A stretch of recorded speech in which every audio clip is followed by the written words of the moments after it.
The Whispering Shroud. It was late October in the secluded town of Black Hollow, Maine, a place where the trees twist into claw-like shapes and the fog clings to the ground like a living thing. The locals had long whispered about the marshes north of town, a sprawling, sodden expanse where no one lingered after dusk. They called it the Shroud's Domain, home to a creature they dubbed the Whispering Shroud.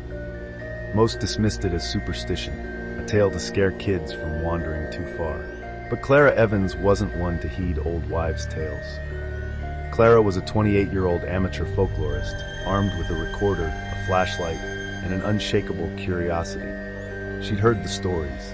A skeletal figure draped in a shimmering, translucent cloak, its voice a chorus of whispers that could unravel a person's mind. It only appeared during the first frost, they said, when the air turned sharp and the ground crunched underfoot. Clara saw it as the perfect subject for her podcast, Echoes of the Unknown. On October 29th, 2023, with the first frost forecast, she packed her gear and headed into the marsh. The sun was dipping below the horizon as she stepped into the bog, her boots sinking into the cold, wet earth. The fog was thick, curling around her like ghostly fingers, and the silence was oppressive until it wasn't. At first, it was just a rustle, a faint hiss on the wind. Clara flicked on her recorder, her voice steady as she narrated. Day 1 in the Shroud's Domain. No sign of anything yet, just fog and stillness. Locals say the whispers start at nightfall. Night fell fast, and with it came the cold.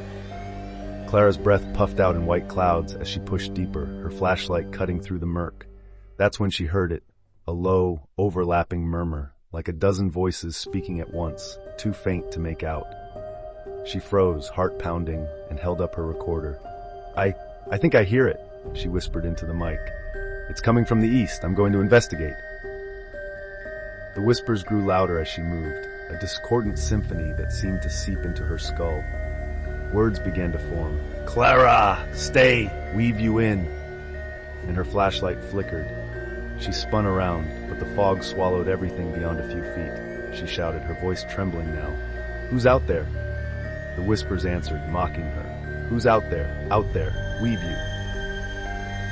Panic set in. Clara stumbled forward, her boots splashing in shallow pools, the whispers now a deafening roar in her ears.